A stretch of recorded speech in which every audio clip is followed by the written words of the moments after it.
윤석열 정부의 인사를 보면은 이명박 정부 때 요직에 있던 분들이 지금 많이 재등용되고 있습니다.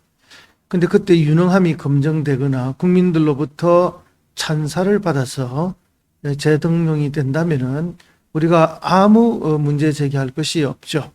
그런데 지금 특징적인 것은 그때 당시에 언론을 탄압했다든지 큰 무리를 일으켰던 분들이 다시 복귀를 하고 있어서 그때도 문제가 있었는데 이 사람들이 복귀한다는 게 과연 옳은가 하는 그런 문제 제기를 많이 하고 있고, 국민들도 굉장히 의아하게 생각합니다. 국민들 입장에서는 이명박 정권이 대단히 실패한 정권이다.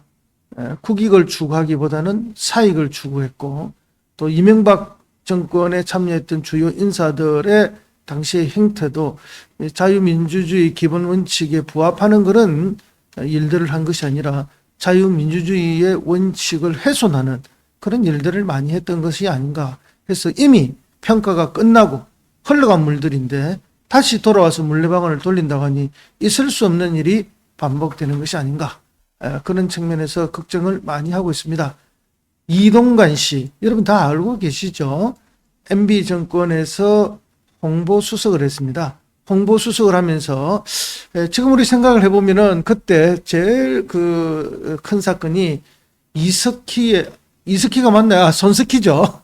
손석희의 시선집중이라는 프로그램이 있었습니다. 지금 아마 김종배 씨가 하고 있는데 MBC죠. 그 프로그램에 손석희 씨를 하차시키기 위해서 여러 정보기관까지 동원해서 역할을 했다 하는 그런 이야기들이 많이 있었죠. 그리고 그런 유사한 일들을 많이 하면서 그것을 국정원을 통해서 작업을 했던 그런 것들이 바로 윤석열 대통령이 검찰에 있을 때 검찰 조사로 다 나와 있지 않느냐, 그런 서류까지도 이미 확보가 되었죠. 그런데 그런 사람을 윤석열 대통령이 다시 자기 정권 하에서 대협력 특별보좌관에 임명을 하고 또 이와 같이 방통위원장에 내정을 했다. 그것은 국민들이 납득하기가 참 어려운 것이죠. 더군다나 이동관 씨는 한때 윤석열 검사를 맹비난하기도 했던 사람입니다. 그러니까 비난할 때 윤석열과 또 그 밑에 들어가서 충성을 다하는 윤석열은 어떤 윤석열인지 우리가 알 길이 없는 이런 보수라는 사람들의 180도에 달라지는 태도들 정말 이상하게 보고 있습니다. 이분이 지금 방통위원장을 맡아서 과연 대한민국의 민주주의와 언론 자유를 신장시킬 것이고 미래 세대의 언론 환경을 만들어낼 수 있을 것인가, 잘할 거라고 생각하는 사람 아무도 없습니다. 언론을 탄압하고 윤석열 정권의 문제를 제기하는 사람들은 다 공산당 기관지로 몰아서 갈 것이 아닌가, 그런 생각을 이미 하고 있다는 것을 본인 입으로 고백하고 있죠. 그렇게 봤을 때 언론 환경은 날이 갈수록 더 나빠질 것이고 대한민국의 언론 자유도 더 나빠지지 않겠느냐, 이렇게 보면서 이 정권이 정말 어디로 가려 하는 것인가, 이동관을 방통위원장으로 임명하려고 하는 이 모습을 보면서 이 정권이 막장으로 치달아가는 것이 아닌가. 또 특별히 이동관뿐만 아니라 김관진도 지금 다시 중요한 역할에 맡겼고, 그죠? 이재호 씨도 민주화 재단인가를 가서 맡는다 하고, 유인촌 씨도 돌아왔죠. 이런 것들을 쭉 보면서 MB 정권의 위기가 아닌가. 그리고 사실상 윤석열은 MB의 아바타를 자처하고 있는 것은 아닌가. 그리고 심하게 말하면 인재풀이 거의 없는 것이죠.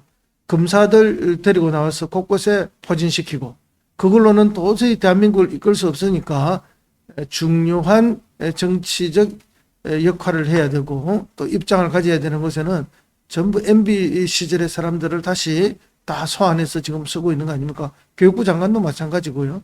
그런 걸 보면서 인사풀이 너무나 좁고 또 실패가 검증이 됐던 사람들을 다시 쓴다는 게, 성공이 검증된 것이 아니고 실패가 검증된 사람을 다시 쓴다는 게 너무 의아하죠.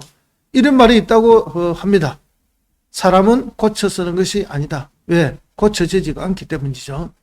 문재인 정부에서도 부동산 정책의 실패와 관련해서 노무현 정부 때 실패했던 사람을 다시 쓴 것이 패인이 아닌가 하는 지적이 있습니다. 그것은 우리가 뼈아프게 받아들여야 되는 것이거든요. 잘하려고 했지만 역시 같은 정책을 반복하다가 또 실패하는 것을 보면서 우리가 매우 가슴 아팠습니다. 그리고 국민들에게 죄송했고요. 그런 걸 보면은 이동관은 뭐 선의의 뜻도 가지고 있지 않는 사람들이죠. 오로지 개별서 이상의 언론 조작을 할 것이라고 저희들이 예측하면서 대단히 부적절한 인사다. 이동관의 등장이야말로 정말 역사의 시계가 거꾸로 돌아가는 것이 아닌가. 뭐 이동관 아들의 학폭 문제는 이미 너무 많이 나와 있고 거기에서 이동관과 이동관의 부인이 권력으로 개입하고 또 갑질로 개입했다는 여러 가지 정황들이 있습니다. 이미 증거도 나와 있고 조사 결과가 나와 있기 때문에 말할 필요가 없죠. 그래서 뭐 너무나 부적절하다 이렇게 다시 말씀드립니다.